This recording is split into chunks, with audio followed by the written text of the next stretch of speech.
it's me again, Grace. Welcome and welcome back to my YouTube channel. So today's video guys, meron na naman tayong ginawang makeup tutorial na napakadali. Pwede mo siyang gamitin guys as your everyday makeup kung gusto mo lang kasi madali lang siyang gawin guys. So if you wanna see how I created this makeup look, then please keep on watching. So, nag-spray na ako ng primer, guys. Ito yung ginamit kong primer. This is from e.l.f. This is the Illuminating Primer Mist. So, pinapatuyo ko lang, guys, yung primer para inaantay ko lang mag-set. And then, we're going to apply the foundation. By the way, guys, naka-t-shirt lang ako. Tapos, suot ko yung, hoodie jacket ko.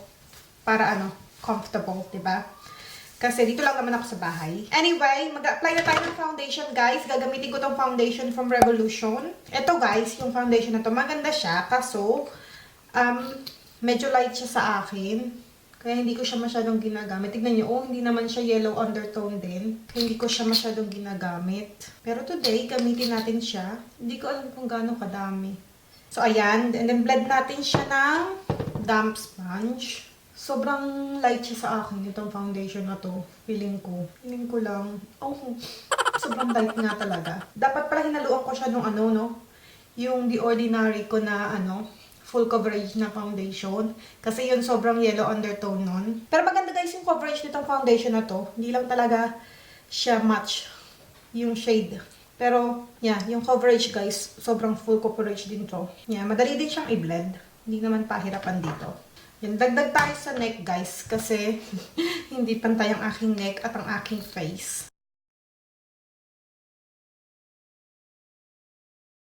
Diba? Ganda sana nitong foundation na to eh. Yung lang kasi talaga, yung shade. Okay, so next guys, maglalagay ako ng concealer. Gagamitin ko yung same Revolution na concealer. Tingnan nyo to guys. Ayan, diba? Ito yung foundation, tapos ito yung concealer. Ang cute ng packaging nila. Diba? Parang mommy and baby. Diba? Ang cute.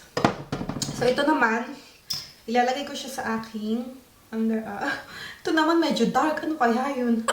Sige, okay lang yan. Tingnan natin kung ano itsura. I-blend natin. Baka medyo makatulong siya sa foundation ko na sobrang light.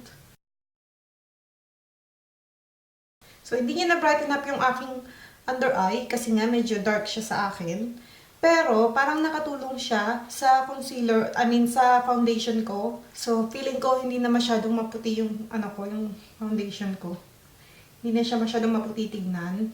Nakatulong siya, bes. Okay, next guys, isiset ko lang ang aking face using pressed powder from Wet n Wild. So, hindi na ako gagamit ng separate powder, guys, to set my under eye or my concealer. Ito na lang gagamitin ko for my whole face.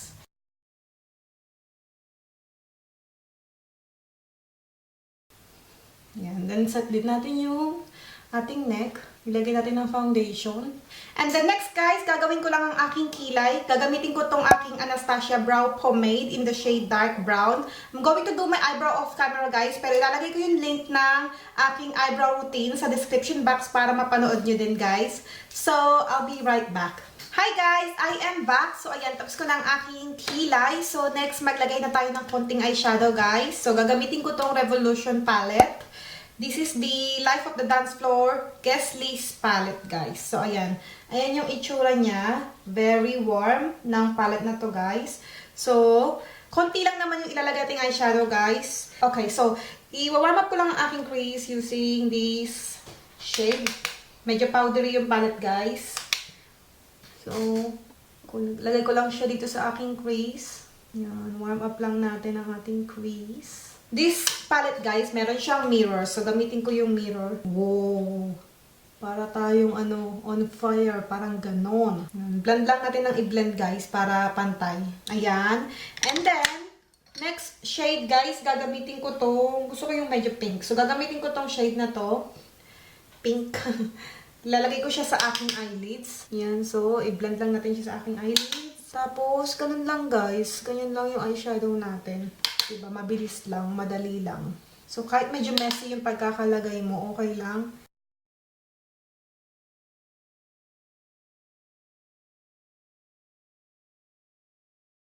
Baby pink best. Tapos, i-blend ko lang yung edges using this brush.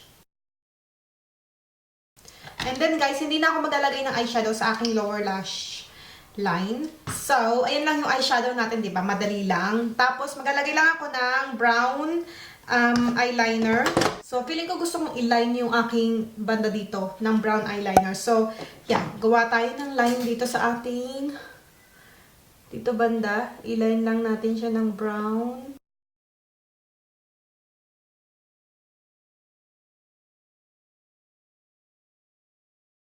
Ayan, di ba? Instead of gel liner, gumamit ako ng gel pencil, eyeliner pencil. Tapos, dito din sa kabila.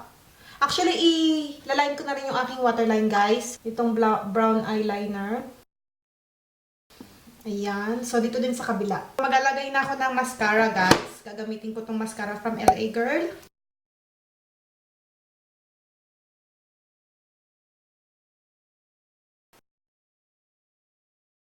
So, next guys, maglagay tayo ng bronzer. Ito yung gagamitin ko from Wet n Wild. So, ito, obviously, itong kulay na to. Sobrang warm ng kulay na to, guys.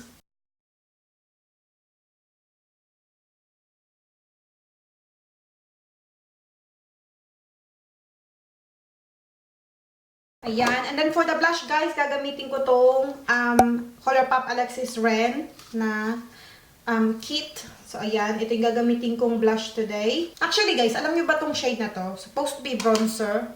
Pero kasi, syempre, bronzer siya sa mga mapuputi. Pero para sa akin, ginagamit ko siya as a blush. Diba? So, mas bagay sa akin gamitin to as a blush. Kasi, bronzer best, hindi siya makikita as a bronzer. Meron siyang kasamang highlighter, itong kit na to. So, ito na rin din yung gagamitin ko as a highlighter. Ito, guys, maganda tong highlighter na to para sa atin, mga morena.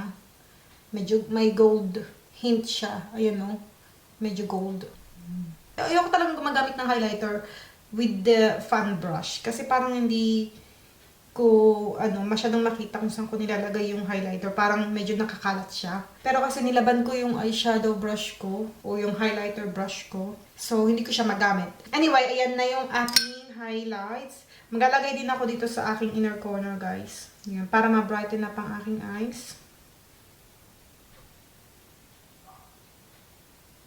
Ayan. And then lastly, guys, maglalagay na ako ng lipstick. This is the Colourpop Ultra Matte Liquid Lipstick in the shade Beeper. This liquid lipstick, guys, cool tone siya. Madali talagang mag-set, guys, yung Colourpop na Ultra Matte Liquid Lipstick. So, ayan. Ipa-finalize ko lang tong look na to, guys. And I'll be back.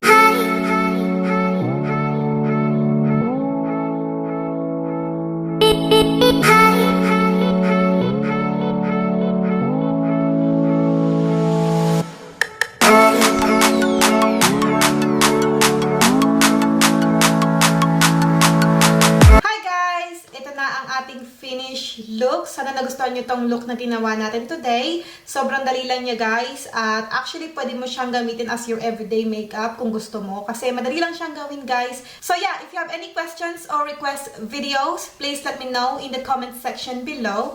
At kung hindi ka pa nakasubscribe, guys, please click the subscribe button down below. And I hope to see you next time. Bye!